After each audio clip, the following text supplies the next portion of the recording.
নমস্কার বন্ধুরা, defence knowledge আপডেটসে আপনাদের স্বাগত। তো বন্ধুরা, দক্ষিণ এশিয়ার ভূ রাজনীতিতে এক বড়সড় পরিবর্তনের ইঙ্গিত পাওয়া যাচ্ছে।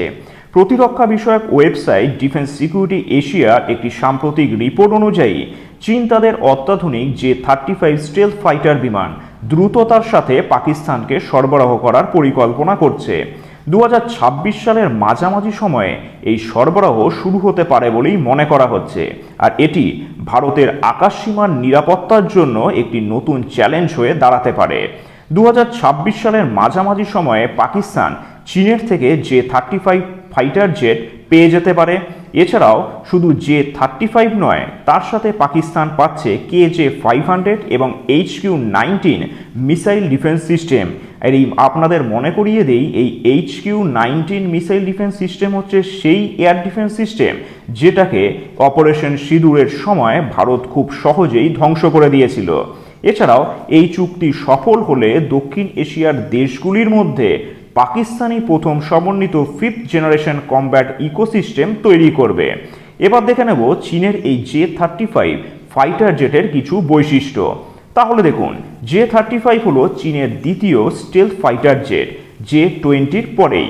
আর এর প্রধান কিছু বৈশিষ্ট্যের মধ্যে র্যাডারে ধরা না পড়ার ক্ষমতা একে অত্যন্ত বিপজ্জনক করে তোলে। এছাড়াও শত্রু বিমানকে অনেক দূর থেকেই শনাক্ত করার ক্ষমতা আছে এই বিমানের মধ্যে। এটি জল এবং আকাশ উভয় সীমানাতেই সমান দক্ষ। এইবার পাকিস্তানকে চীনের J-35 দেওয়ার ক্ষেত্রে ভারতের জন্য কতটা সমস্যা তৈরি হতে পারে। তাহলে দেখুন, চীন ও পাকিস্তানের এই প্রতিরক্ষা সহযোগিতা ভারতের জন্য বেশ কিছু উদ্বেগের কারণ তৈরি করতে পারে। কীরকম? তাহলে দেখে নেওয়া যাক। ভারতের কাছে বর্তমানে অত্যাধুনিক রাফেল থাকলেও সেটি 4.5 জেনারেশনের। ভারতের নিজস্ব 5th জেনারেশনের এয়ারক্রাফট অর্থাৎ এমকা এখনও বিকাশের স্তরে আছে। পাকিস্তান যদি আগে J-35 পেয়ে যায় তবে সাময়িকভাবে তারা প্রযুক্তিগত সুবিধা পেতে পারে। এছাড়াও ভারত ও পাকিস্তান এবং ভারত ও চীন সীমান্তের উত্তেজনার মাঝে এই ধরনের সরবরাহ ভারতের জন্য দ্বিমুখী যুদ্ধের ঝুঁকি বাড়িয়ে দেয়।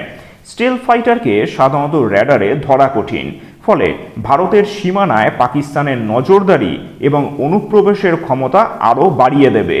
পাকিস্তান যদি একই সাথে HQ-19 মিসাইল সিস্টেম পায় তবে ভারতের ব্রহ্মস বা অন্যান্য মিসাইল আক্রমণের পাল্টা ব্যবস্থার শক্তি তাদের হাতে চলে আসবে।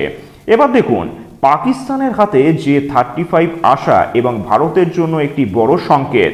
এর ফলে ভারত হয়তো তার নিজস্ব স্টেলথ ফাইটার প্রজেক্ট এমকা আরও দ্রুততার সাথে করার চেষ্টা করবে, বা রাশিয়ার থেকে Su-57 বা আমেরিকা থেকে F-35 কেনার বিষয়ে নতুন করে চিন্তাভাবনা করতে পারে।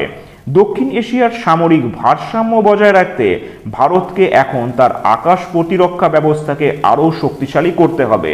এর মাঝে বলে রাখা ভালো, PL-15 এবং HQ-19 এই মিসাইল এবং এয়ার ডিফেন্স সিস্টেমকে ইতিমধ্যেই ভারত অপারেশন সিঁদুরে ধ্বংস করে দিয়েছে।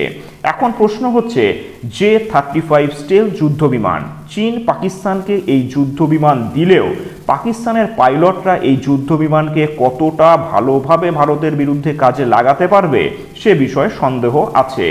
এবং অপারেশন সিঁদুর 2 খুব তাড়াতাড়ি হবে বলে মনে করা হচ্ছে, কারণ যেভাবে চীন পাকিস্তানকে শক্তিশালী করছে এবং বালুচিস্তান আর আফগানিস্তান যেভাবে পাকিস্তানকে পেটানো শুরু করেছে তাতে খুব সহজেই কিন্তু এই সমস্যার সমাধান হয়ে যেতে পারে।